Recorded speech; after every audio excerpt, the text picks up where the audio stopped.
Hey, how's it going out there? So yeah, I just wanted to do another sit-down video with some photographs to follow, just like I did on that rally video. So if you're interested in that one, this one might be in the same sort of ballpark.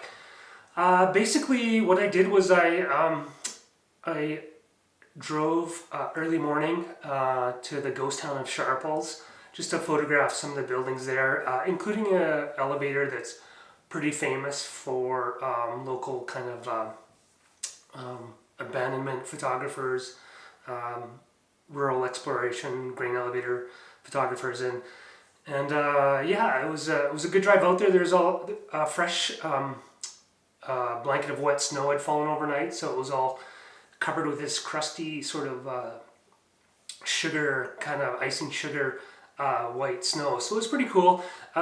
I think I got some compositions that I really liked of the grain elevator, but the colors were a little weird, so I was never totally happy with that. But like I said, I had a couple compositions that I liked, and I fully intend on going back and shooting those again in the future.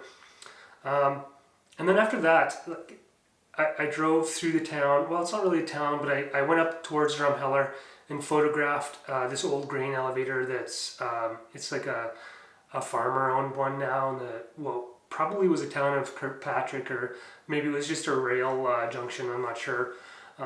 Following that, I went up north of Drumheller, looking for another old grain elevator that had been moved from the town of Gartley, and it's kind of north of the Red Deer River Valley, not too far, and east of Drumheller. So I went and found that. And that was a really cool spot. Again, a spot I'll go back to, but the interesting thing about this, and you'll see it from the photos, is the wear pattern on the side of the grain elevator has a certain religious look to it. So that was kind of cool to see. But yeah, just watch for those, and you'll see immediately what I'm talking about.